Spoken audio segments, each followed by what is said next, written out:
Jack, thank you so much for taking time and spending it with us here.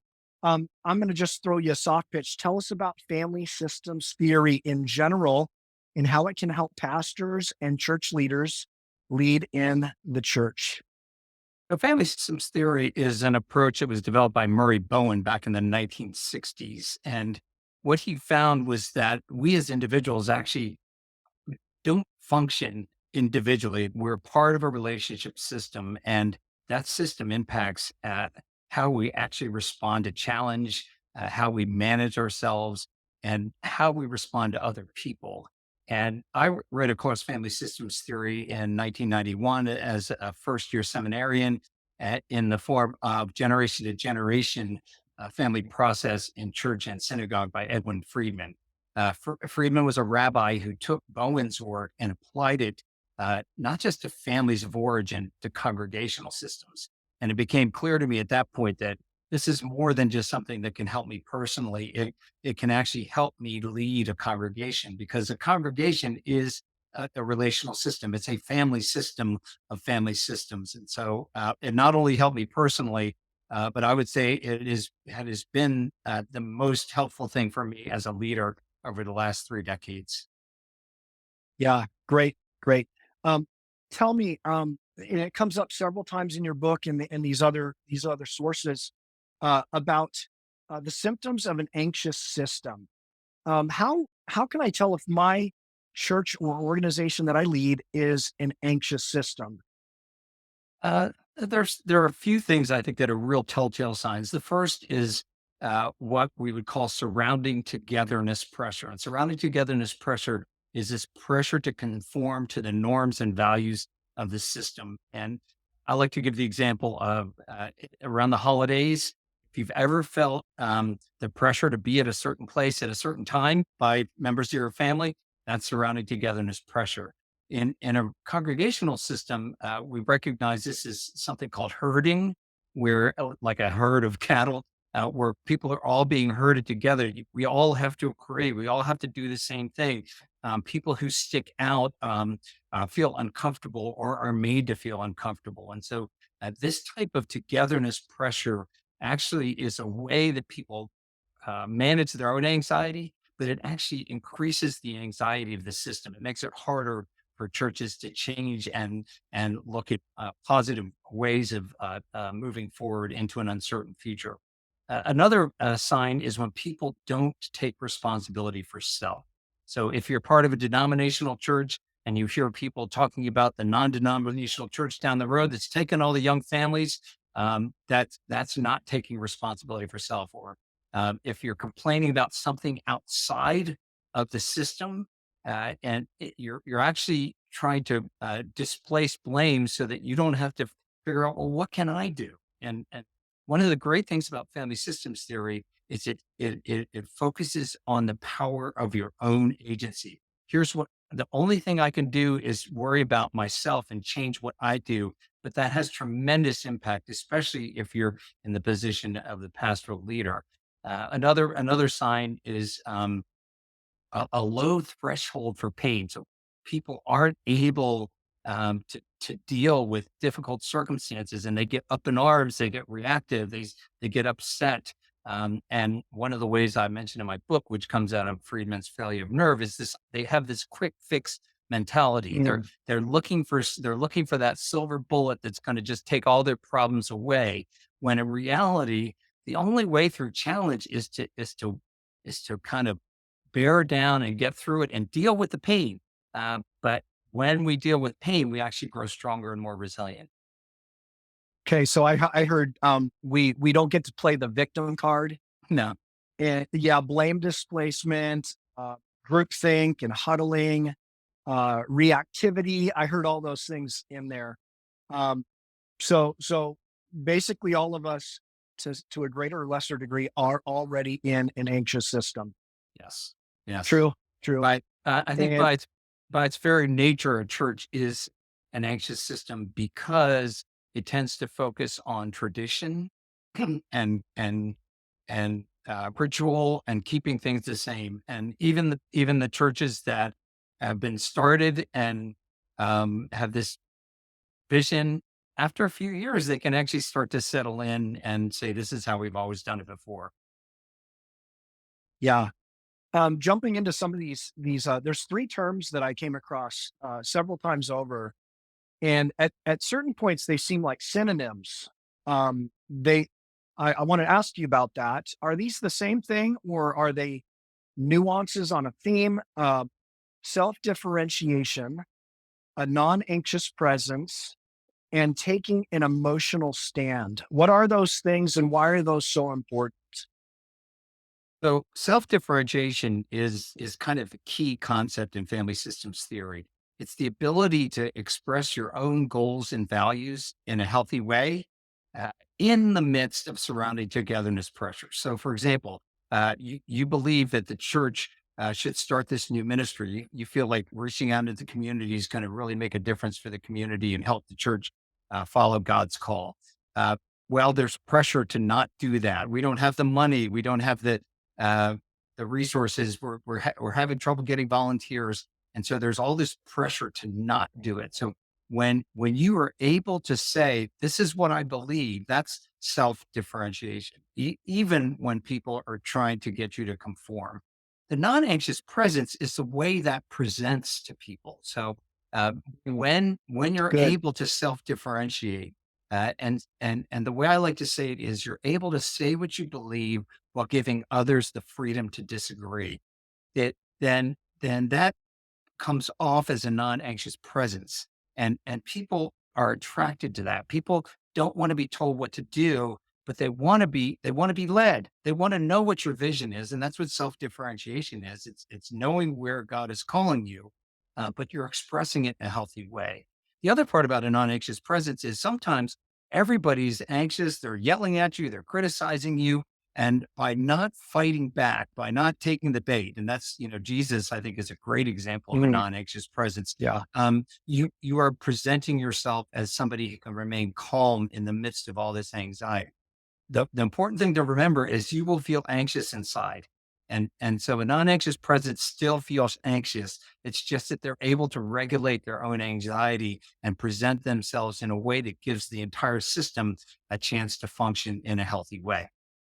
And then taking out and I would say the way Friedman says it is a non-anxious emotional stand. Emotional stand is a little bit misleading because it sounds like emotionality. And it is really just saying, this is what I feel, this is what I believe.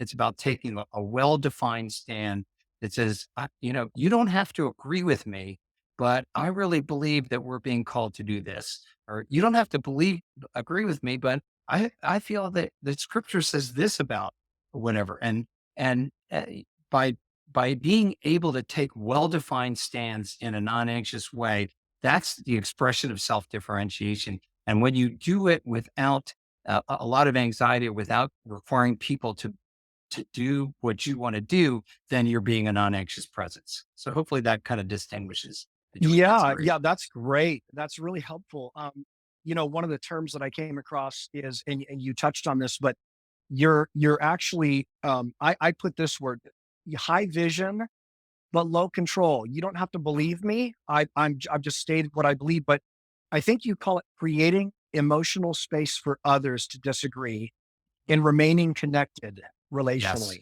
Yes. You want to talk Yes. about that a little bit? Yeah, well, because the hardest thing about being a non-anxious presence and being this type of leader is that when people criticize you, when people get upset, when they're criticizing the change you're trying to lead, what you want to do is you want to withdraw from them. You don't want to be around them, right?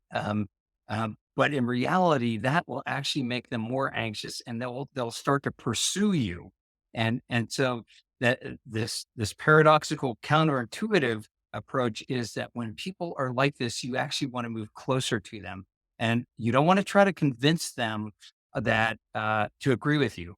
You just want to connect with them and say, I hear you, I care about you. That's okay. I have a great example. I was teaching a course a couple years ago, uh, summer of 2020, so early pandemic, and there was a pastor who had 25 families leave the church because even though they had resumed in-person worship, they had not resumed Sunday school, and these 25 families left. And my suggestion to the pastor was, move closer, just connect with them, give them a phone call and just see how they're doing. Well, he came to find out that most of them said, "Oh, don't worry. We're just following so and so who's just really upset. We're just kind of supporting them, but don't worry, we'll be back."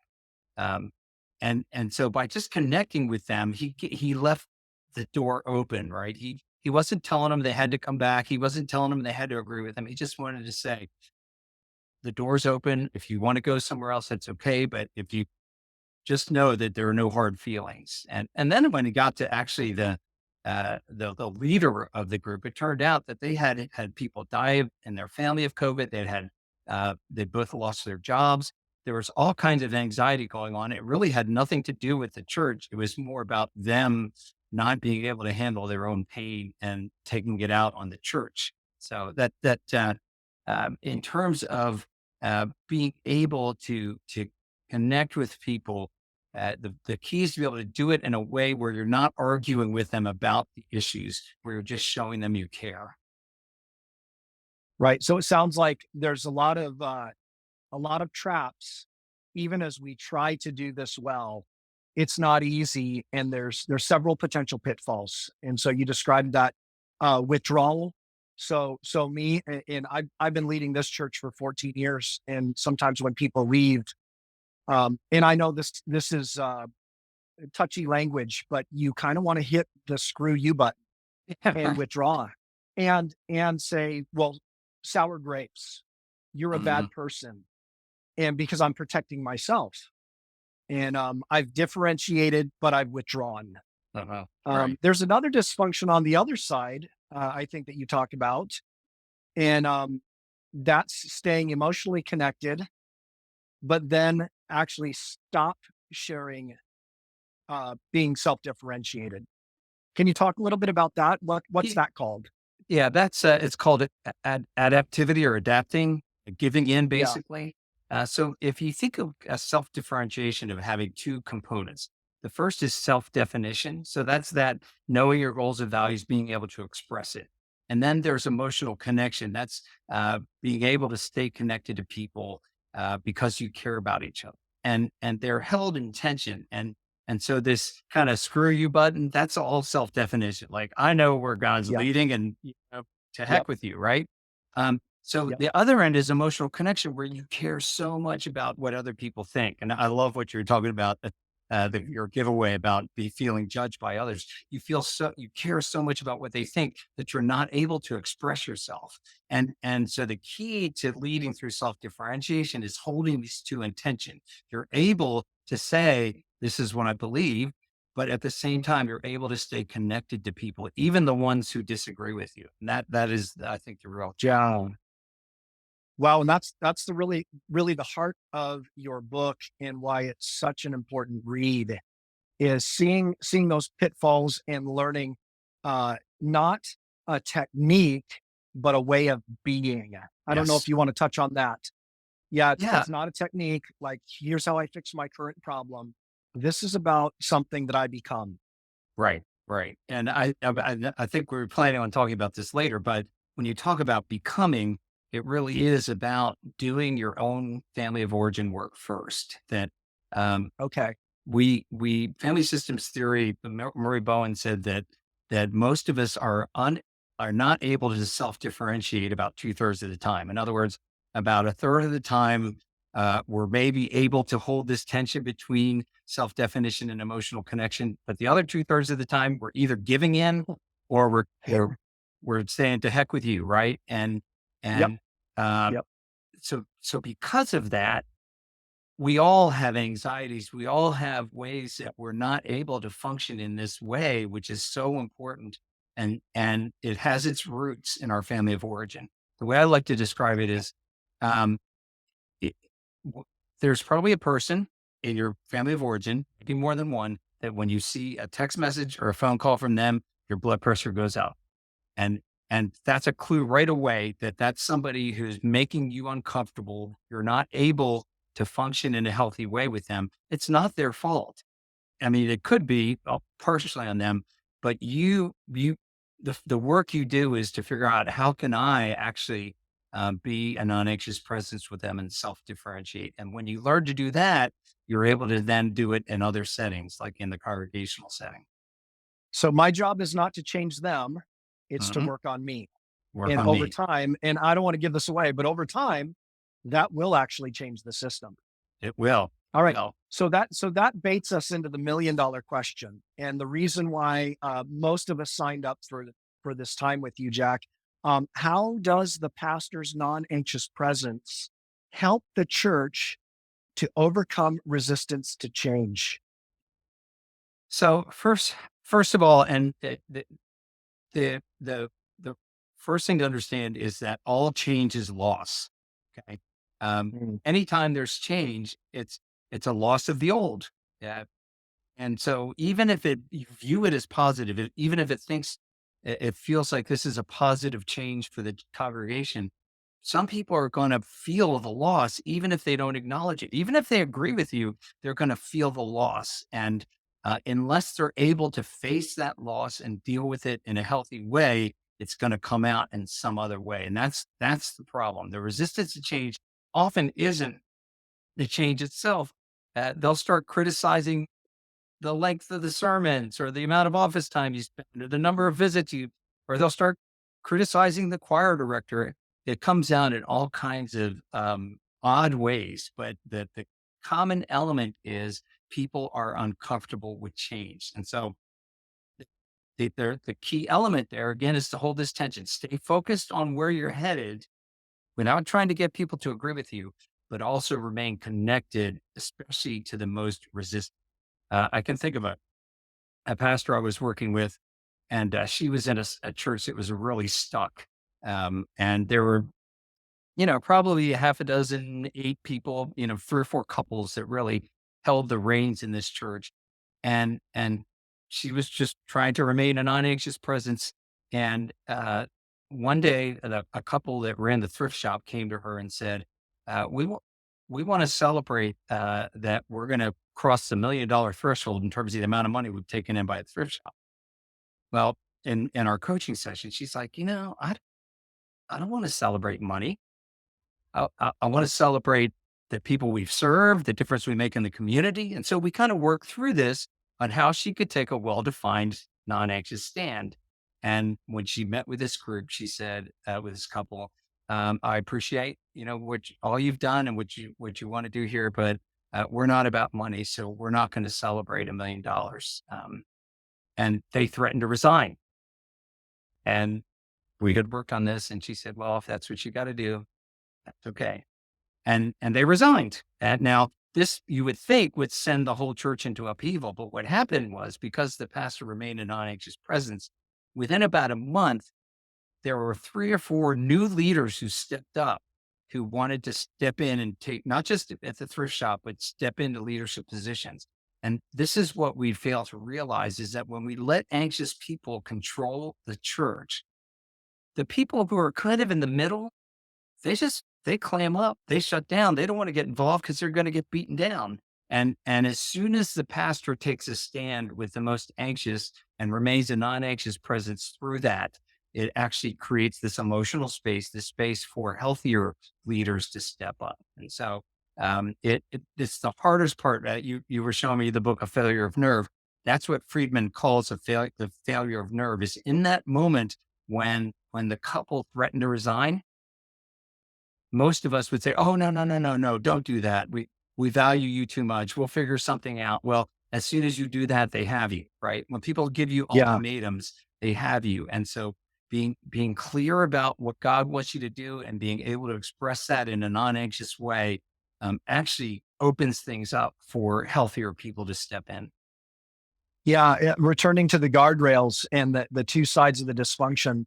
I think Friedman mentions the failure of nerve on one side, and then a failure of heart is when the leader gives up and says, "Give me my paycheck. You people are unleadable," and that's back to the screw you button.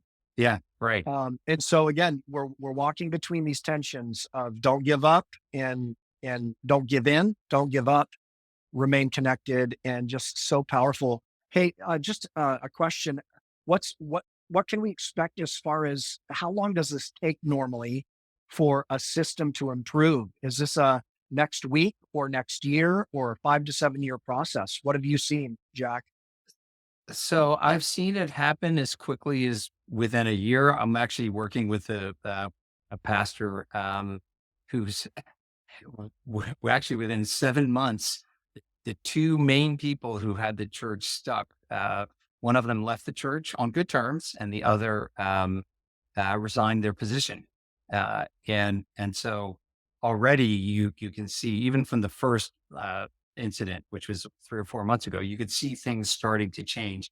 It came to a head just a month ago, where just the whole church was up in arms, but this pastor remained a non-anxious presence through it, and now you really see that the potential for positive change is now wide open. So that's in less than a Yeah. year. I have a colleague who went to a went to a church that we understood as a clergy killer church. Chew 'em up, spit 'em out, and she told me after about 5 years, because we would talk on a regular basis about being a non-anxious presence, and she said, "I just feel like, um, I'm not getting anywhere." And I said, "Well, that's funny because one of our other colleagues just said that he's heard you're whipping them into shape." And she's been there about 11 years now, and it's an entirely different place. So Wow. Yeah. the more stuck a system is, the longer it will take, and the harder it will be to remain this non-anxious presence, through this, because you want to give up, right? You want to just say, Yeah. you screw you, it's not worth it. Yeah. But if we're called by God, then it's going to be God's grace anyway, no matter what, right? So Yeah. Yeah. Yeah. So it's going to take some tenacity and endurance and patience. Yeah. At turnaround pastors, we talk about some most church turnarounds seem to be 5 to 7 years, but you can correct me on that. But Nope. Yep. and I'll also say the same thing. Say what you just said, that she said, is that sometimes we are in a positive way the frog in the kettle. We don't know how much change God has brought to the system because we're living it in the seconds and minutes and days and weeks, and we want to see more uh sooner. And an outside source me, oh no, you're actually it's happening. So Yeah. I've Hey, lived a Jim. little bit more of that story. Yes, bud. Yeah, I'd like to ask, I think a related question. You talked about how long it takes to maybe help a church begin to move forward as the pastor adopts this approach to leadership. Um, my question is this: I've heard from several different pastors, different parts of the country recently that, and one of them's actually going to get some professional help from this. They've become so thoroughly enmeshed in the congregation at a personal level that they've lost their sense of self. One of the fellows I heard this from was a former coaching client. Another one is somebody that we're going to start coaching with here soon, and then another is just an acquaintance. So how long does it take a pastor that's deeply ramped up and has some boundary issues to begin to acquire the disciplines and skills to be the non-anxious leadership presence? yeah, I think um, you're looking at least a year to even get to the point where you're able to function in significantly different ways. I think it takes time. Those patterns get so ingrained, and again, they come out of your family of origin. But when somebody gets enmeshed with a congregational system, it's almost like this perfect storm where the needs that the pastor has are met by meeting the needs of the congregation. It's a form of codependency, I think. And so I think it does take some time to really get a sense for what am I doing that is meeting certain needs in me that but are actually destroying any boundaries that I might have to help me be a healthy self. And I think that really does take some time. I think it's getting professional help is really important in those cases. Um, and to some extent, most clergy have some enmeshment congregation because Mhm. the role of a clergy person is like being the parent in a family.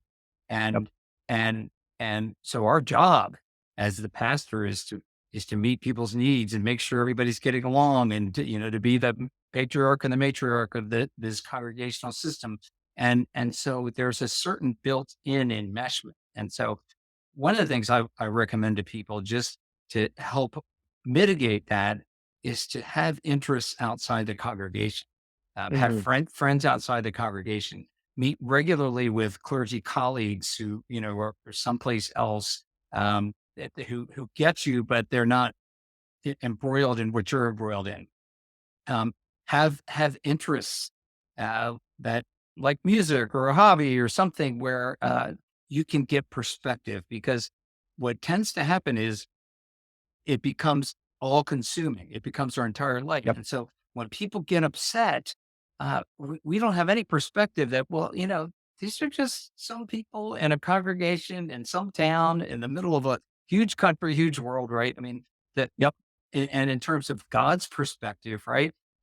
God's going to work through all of us and all of this.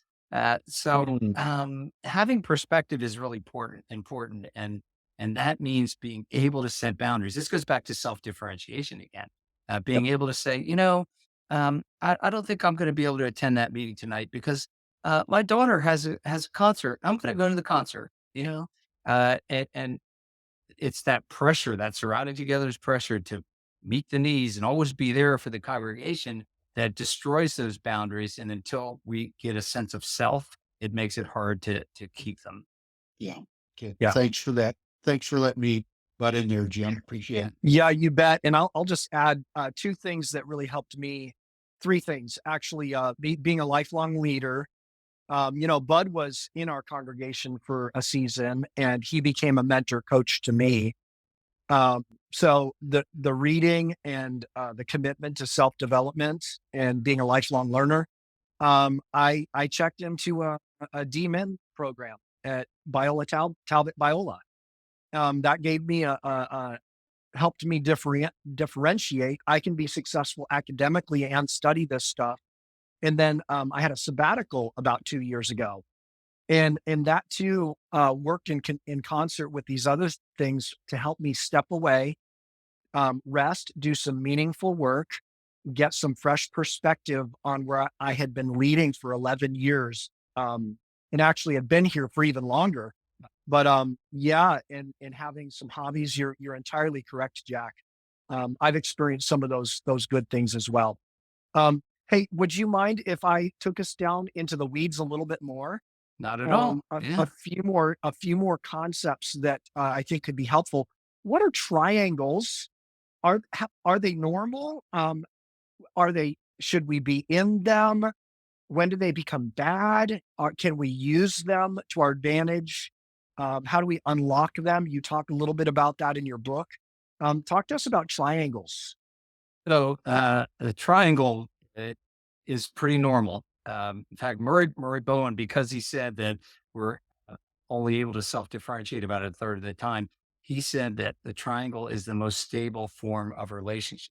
Here's why: when two people are uncomfortable with each other, they don't because they're not self differentiated enough. They're not able to just say, that made me uncomfortable, or I don't really care for how you did that or what. No, we don't do that. You know, I go to Jim and I say, Jim, every time Bud says that in a meeting, it drives me crazy. Right? That's a Yeah. triangle. I'm uncomfortable with Bud, and I go to you. And so, in some ways, triangles are okay when you're just venting with somebody else. Um, you know, it's okay. But where triangles become dangerous is when they help us avoid taking responsibility for our part of a relationship. So if all I do is go to you and say, keep complaining about Bud, or even worse, if I go to you and I say, you need to go talk to Bud. Um, I'm avoiding my own responsibility. where the responsible thing to do would be to go to bed and try to work it out.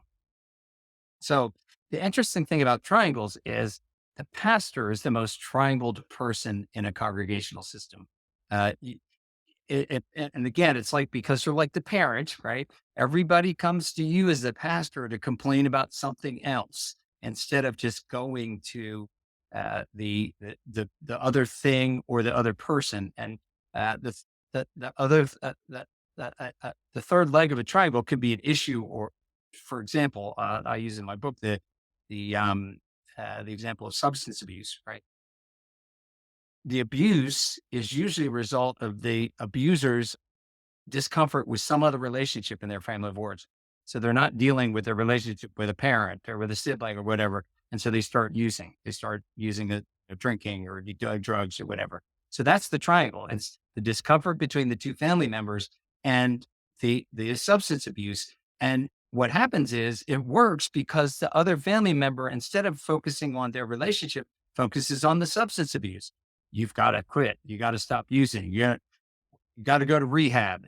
And so in the congregational systems, when the pastor gets triangled, um, what it's doing is it's enabling people to avoid taking responsibility for their own discomfort.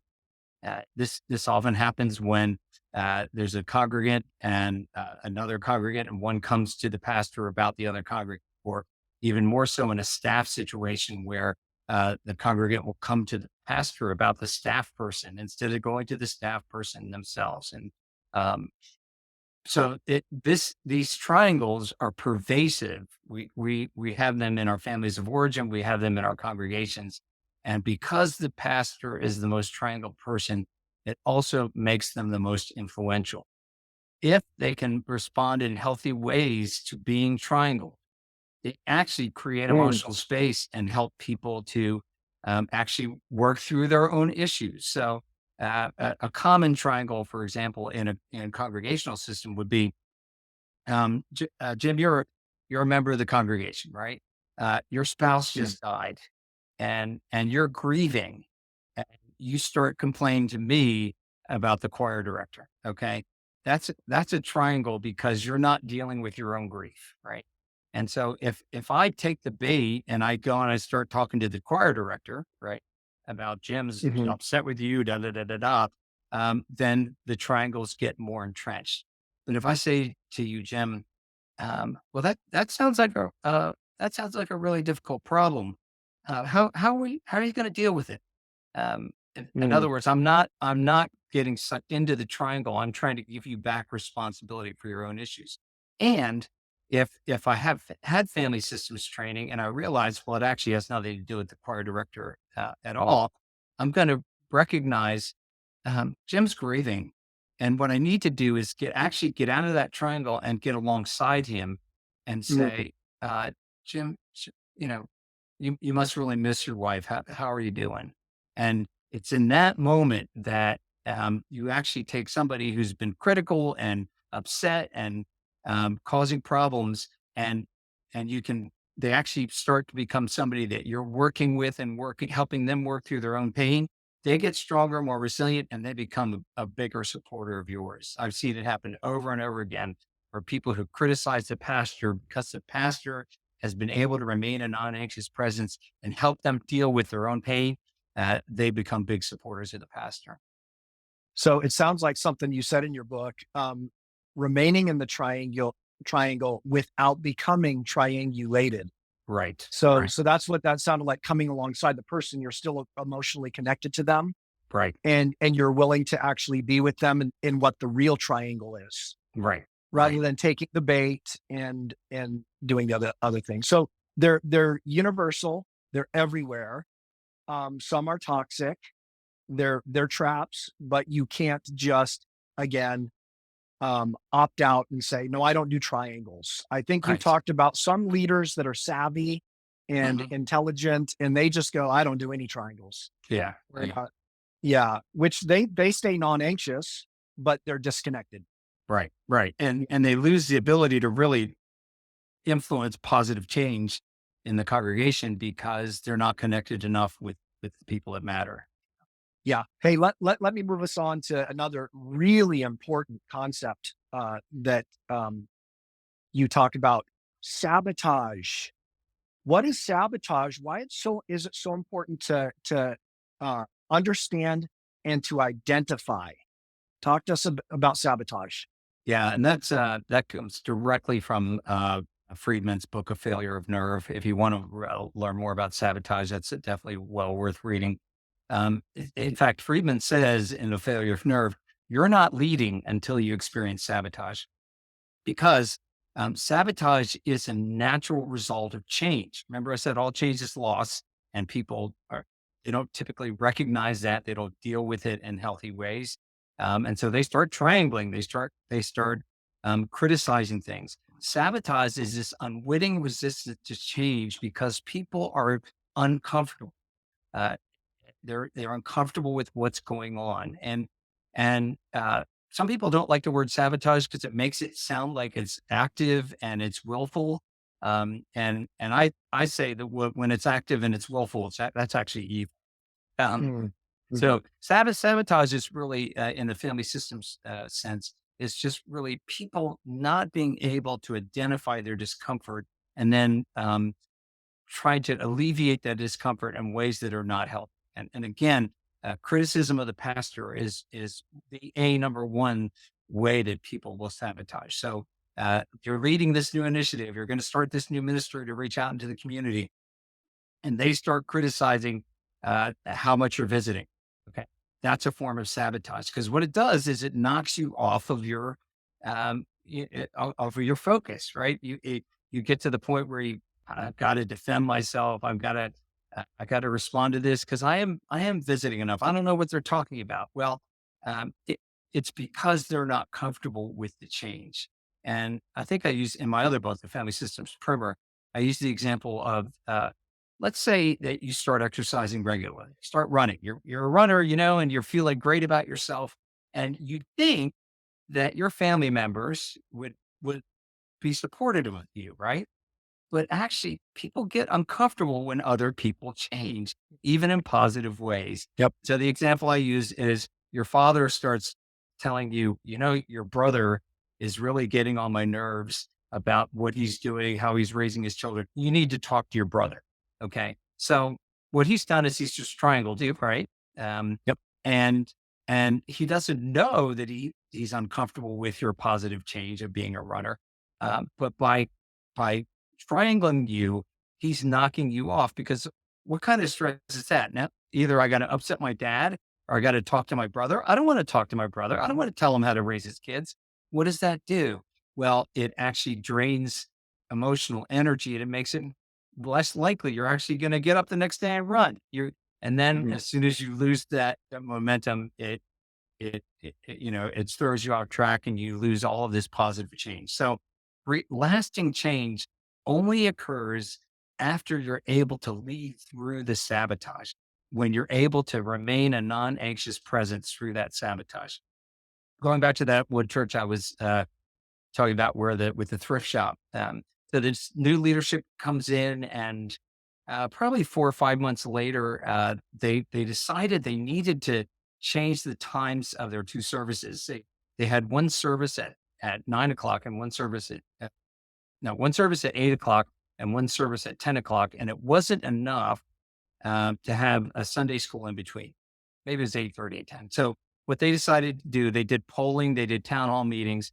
They were going to move to 8:15 and 10:15, and then they could have an adult Sunday school in between. They went through all the right steps. They got the council to agree with it. And then about 2 weeks before the change, the leaders of this lead team started hearing people saying, "Oh, I'm hearing people saying we shouldn't do this. I'm hearing people say that maybe we should just wait, um, and so we had a meeting. I met with this leadership team, and I said, look, this is sabotage. All you got to do is just stay connected to people. Say, I hear you. I understand, Mhm. but I believe this is what we should be doing. Not we all agree that's creating your own Right. surrounding terrain, but it's self differentiation. I really believe this is what we should be doing. We may be wrong. I may be wrong, but it's okay. Mm. Um, if I, Yeah. if I'm wrong, we'll change. So they stayed the course through that sabotage while remaining connected to the people who are feeling anxious. And that first Sunday, they had 25 people in adult Sunday school. They averaged 100 people on a Sunday in two services. Wow. So Yeah. 25% of the Yeah. congregation came to this adult Sunday school. But that's what sabotage looks like. It's when people are uncomfortable with change and they're trying to figure out a way to just derail it. And the They lead want to bring it back to status quo. right, they wanna be that's right. Yeah, it's smooth in status quo. It's yep, Hey, you said this line and I highlighted it and I go, I got to remember that line. But you said, and I don't know if you're quoting someone else, but it always looks like failure in the middle, yes, yeah, because sabotage is what happens in the middle. And yep, most of us go, uh-oh, God's not in this. right, This is right, scary. I'm starting to lose my nerve and I'm going to lose my job right, or I'm going to fail. But it yep, always looks like failure. And this is a leadership concept of you gotta go through the middle. right, y You yeah, don't know what's on the other. Yeah. exactly. I mean, it's the golden calf, right? It's, here we are out in the wilderness and people are in an uproar because they'd rather go back to being in slavery. And so they worship a golden calf. And what does Moses do? He throws the tablets. Yeah. I mean, Yeah. that at that point in time, that was like not remaining a non-anxious presence through it. But God gave him another chance, right? God brought Yeah. him back up Now to the now, mountain. Jack, that's so great because Yeah. my next question was, give us some ideas from scripture where we see family systems and an anxious presence, um, a leader that was manipulated, one that took us a hard stand. You wanna unpack that a little bit more? Yeah, I'll say first that Jesus is he's our model, right? He ought to be our Right. model for everything anyway. But if you start to look at him in the Gospels and the way he responds to people, he is a non-anxious Yeah. presence. And my favorite passage, I think, in that regard is John 8, where they bring to him a woman who's caught in adultery, and the man gets off scot free. They bring the woman, right? Um, and what does Jesus do? He he doesn't respond right away. The crowd's in an uproar, but he self-regulates. He pauses. He gives everybody a chance to calm down. He stoops down and he starts writing in the dirt. And Mm, we have no idea what he wrote because it didn't matter. What he was doing was he was giving people a chance to reflect on what was going on. And then he responds in this term, we use in family systems paradoxically. He doesn't mm, argue with them. He gives them back responsibility for their own functioning and says, well, if any of you are without sin, go ahead, stone her, kill her. So that's one of my favorite. As it turns out, actually, I'm working on a book of devotionals, 40 devotionals for non-anxious leaders. So I'm about halfway mm, through right now. Hopefully, I'll mm, have a draft by mid-year. And another one, I think Matthew 7, do not judge. mm, The worry about the log in your own eye before you try mhm, to take the speck out. It's all about taking responsibility for self, and the only thing you can do is manage your own functioning. And another one, Matthew 6, right? Do not worry. In fact, that word for worry can actually be translated anxiety. So yep, do not be anxious, right? And he actually equates anxiety and worry with faithlessness, right? Oh, you right. have little faith. Let's remember that God is the one in charge here. And I think this is the last one and this is really not a family systems one, but I think it underscores everything. You mentioned it in our prayer, which is grace. Ephesians 2.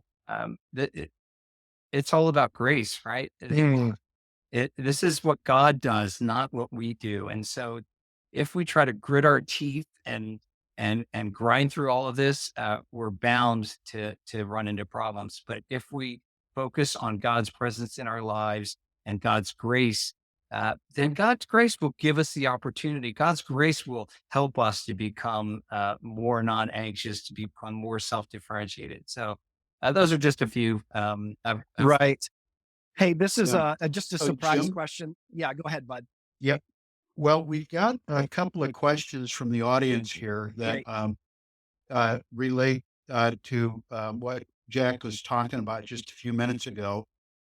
Um, the first one that uh, is it says, "Is there a point where it's too late for the pastor to turn the church around, especially if he's given in before and has lost some credibility or influence as the leader?" And I think this is maybe a statement from a pastor who's experienced sabotage, or he's, as you said, he's in the middle here, where all it feels like is failure. So, wondered if maybe you could uh, vamp off of that question a little bit, because I know pastors very oftentimes feel like I'm done here.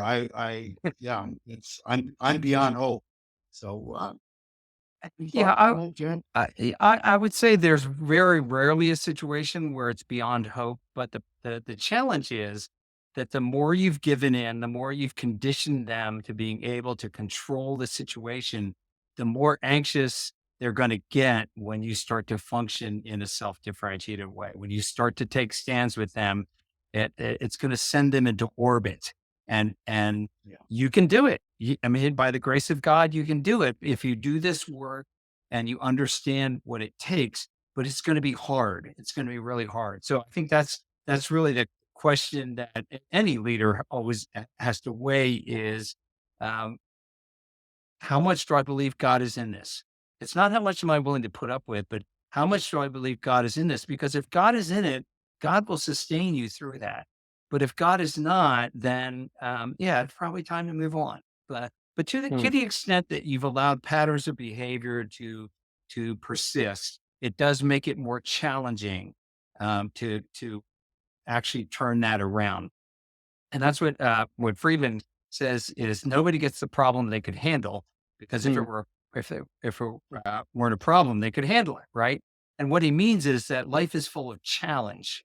And when we view things as challenge, then we take responsibility for what we can do about it and for our, our role in it. But when we get anxious, when we start feeling helpless, playing the victim, that turns it into a problem, and that's when we really need to rethink. Okay, is, how am I going to do something differently, or should I move on?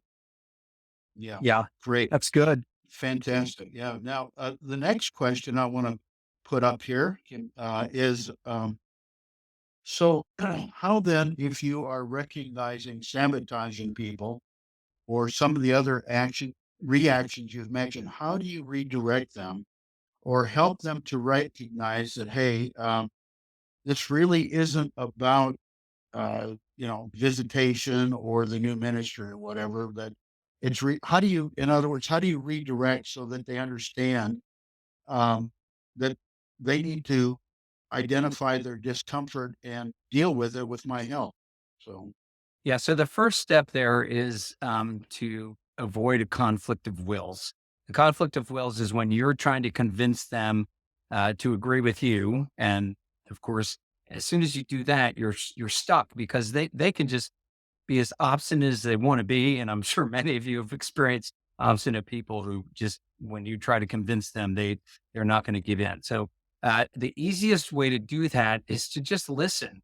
If you've had pastoral care training, you've learned about reflective listening, open-ended questions, reflecting back feeling. Just listen and let them vent without trying to convince them that they're wrong. Hear them, stay connected to them. And then this is where I think it's this kind of coming alongside. What I try to do is get to the point where I say, enough about that. How are you doing? Tell me how you're doing. So it's not so much that you're trying to avoid the situation, but you're trying to avoid getting locked in what will be a trap, and that is trying to convince them.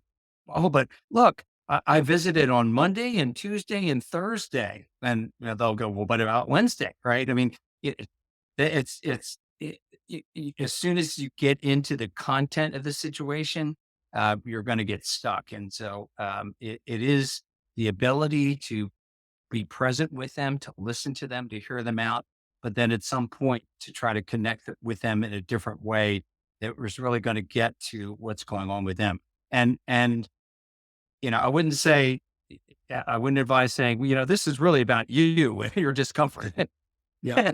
But people don't want to hear that. But if you have these lenses on, I mean, one of the questions I always ask is why, what's going on now that this person's gone out of whack? It's they had a spouse die. Oh, they're going through retirement. Oh, their youngest just moved away from home and they're now empty nesting. It's almost always about something going on in their family of origin that's thrown their own system out of whack, and they're taking it and they're triangling it into the congregational system. And so, if you can recognize that, you can say, "So, enough about that. How is retirement, or how's so and so doing? The child Mhm. that moved out, and trying to change the topic to where you actually become their ally and helping them get through their pain." That's great. One of my favorite quotes from Friedman's Failure of Nerve is the colossal misunderstanding of our time is the assumption that insight will work with people who are unmotivated to change. That's right. Yes, the unmotivated are incredibly invulnerable to insight. I think that's one of his morals from Friedman's Fables. Yep. Mhm, Yep. mhm. Mhm. Great. Thanks for that. So, thanks Yeah, for if you had another question too, I think, right? Yeah. yeah. Well, Jim had one. He Oh, was Tim, yeah. going to serve up there. Uh, Yep. I have several more. We're running out of time, but I think maybe even riffing off that last one. What about in that high anxiety moment?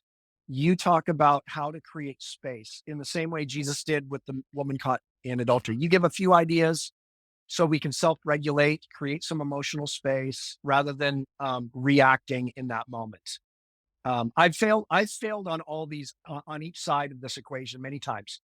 But what are some things we can do to self-regulate, to step away, to get perspective, and in the moment of conflict or confrontation? Yeah, especially when people are coming at you in a meeting or after church on Sunday or whatever. It almost feels like an ambush. And the most important thing is to self-regulate, to pause. We It's almost like we feel like we have to respond, and we have to respond immediately, and we don't.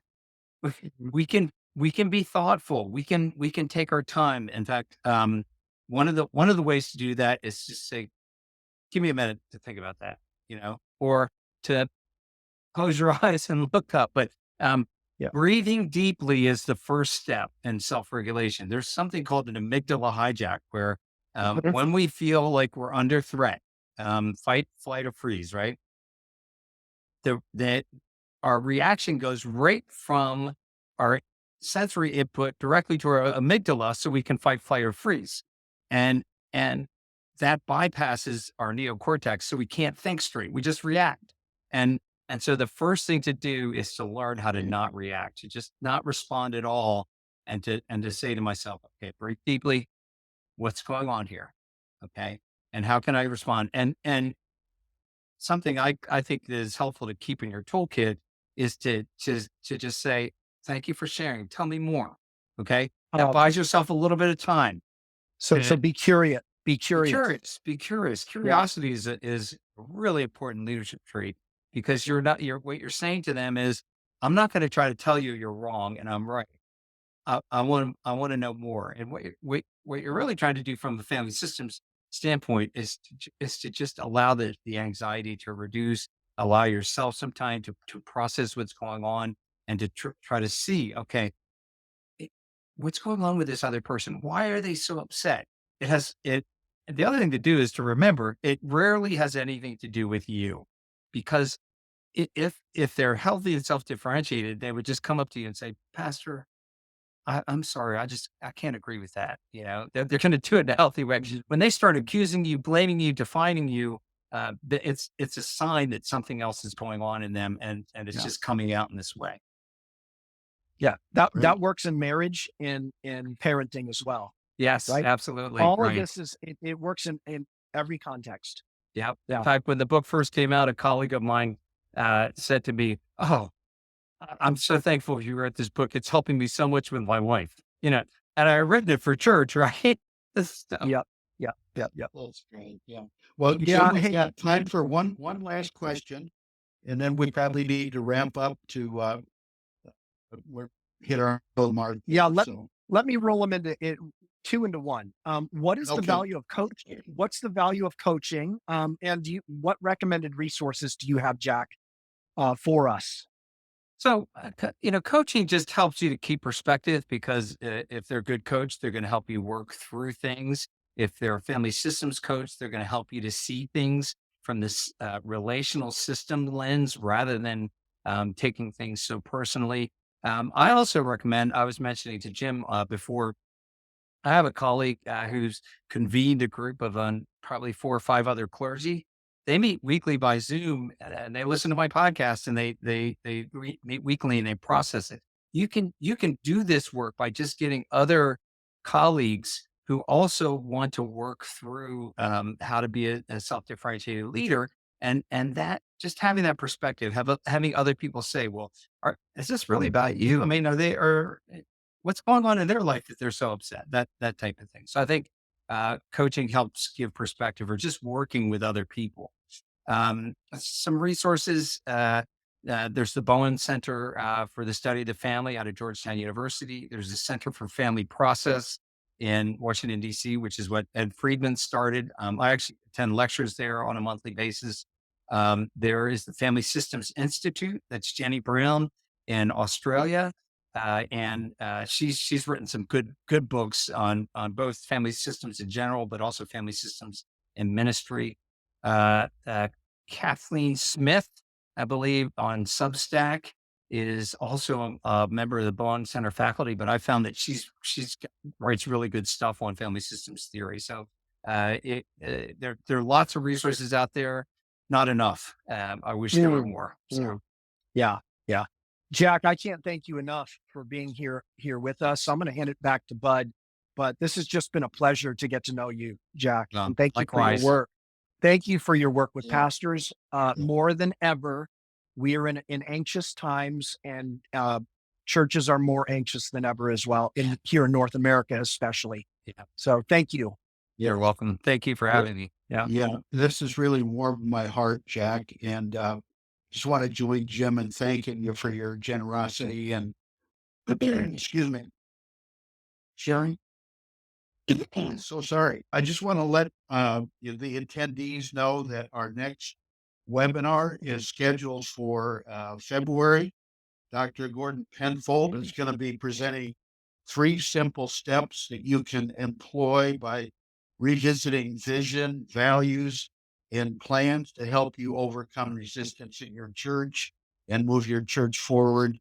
We'll have that posted up on our website shortly, or if you go to our Crowdcast channel, you can sign up for that. We've already had several people sign up for it. And again, if you want a copy of that 25-page guide to overcoming your fear of being judged by your congregation, sign up for our monthly newsletter. We'll send that right out to you at our webpage. So appreciate it. Jack, I wonder if you would maybe close us with a word of prayer over these men and women that have joined us, and just pray God's blessing on their ministries. I would feel honored, and it's a privilege. Let's just pray. You know, Gracious God, we are so thankful that we do have the privilege of participating in your work in the world. As Jim had said earlier, we are reminded that we can do nothing apart from your grace.